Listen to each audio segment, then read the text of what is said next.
नमस्कार दोस्तों। आज मैं आपको एक ऐसी कहानी सुनाने जा रहा हूं जो इंदौर के एक छोटे से परिवार के साथ घटी थी। ये कहानी सिर्फ डरावनी ही नहीं बल्कि रुला देने वाली है। इस परिवार के साथ जो कुछ हुआ उसे सुनकर आपको लगेगा कि शायद इनकी किस्मत ही शैतानी शक्तियों के साए में बंधी हुई थी। चलिए सीधे कहानी की तरफ बढ़ते हैं। इंदौर के एक छोटे से इलाके में मनोज जी अपने परिवार के साथ रहते थे।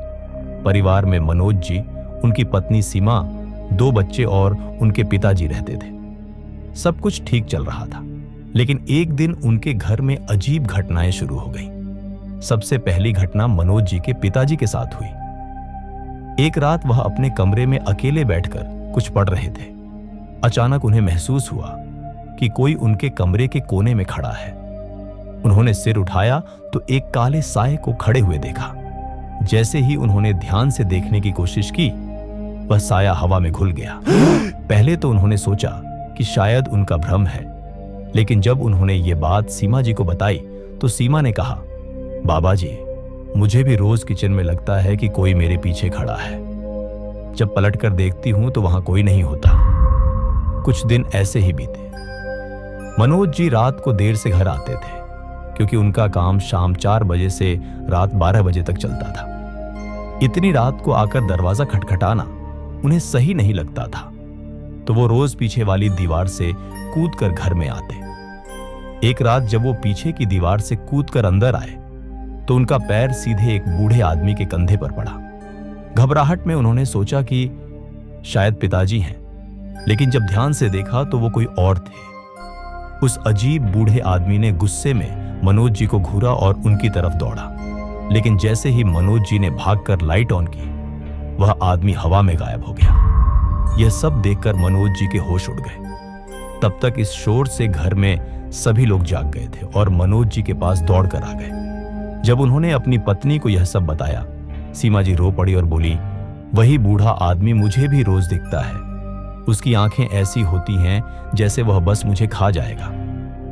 अब परिवार समझ गया कि यह उनका भ्रम नहीं बल्कि कोई प्रचंड शक्ति उनके साथ जुड़ी हुई है। डर के मारे उन्होंने फिर से घर बदलने का फैसला किया।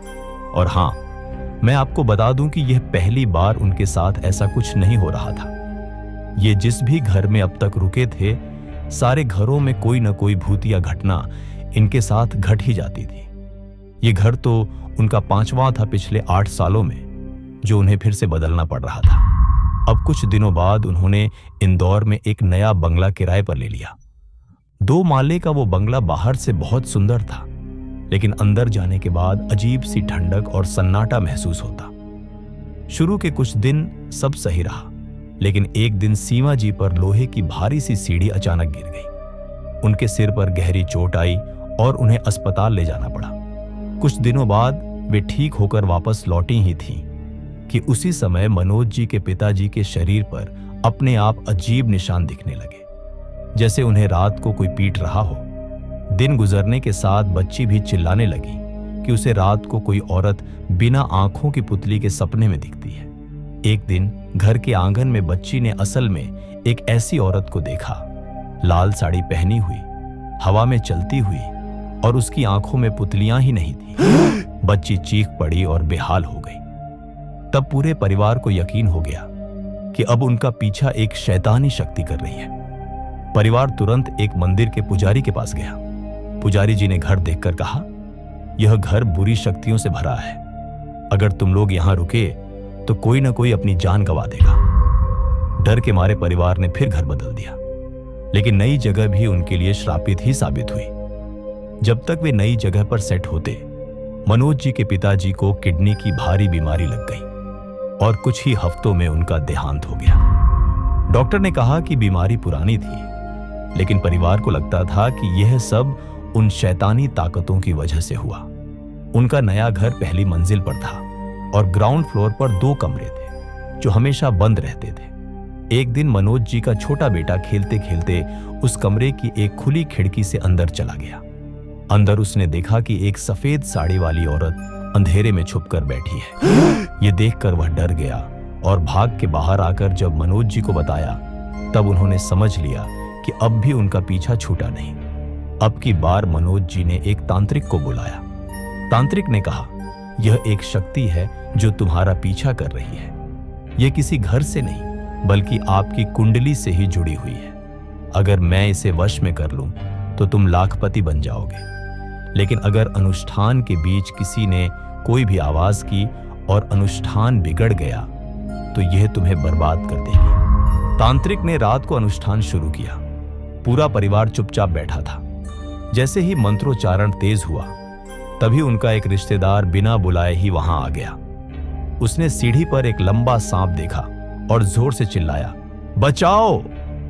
यह सुनते ही तांत्रिक चिल्लाकर बोला, सब बर्बाद हो गया।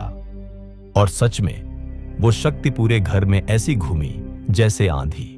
हर कोने में अजीब सी आवाज, हवा का झोंका और खिड़कियों का जोर जोर से बंद खुला होना शुरू हो गया।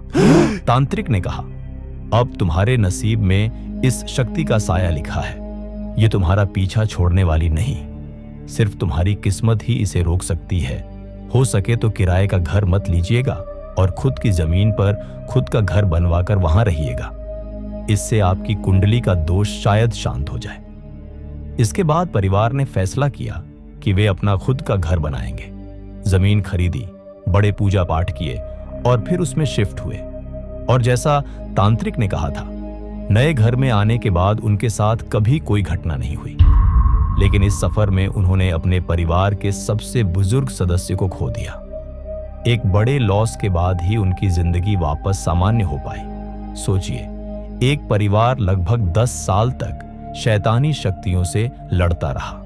हर घर में उनका पीछा किया गया, उनका सुख चैन सब छीन लिया गया। लेकिन अंत में भगवान की कृपा से सब सही हो ही गया। मिलते हैं अगले एपिसोड में एक और डरावनी कहानी के साथ। तब तक के लिए अंधेरों से दूर रहिए। शुभ रात्रि।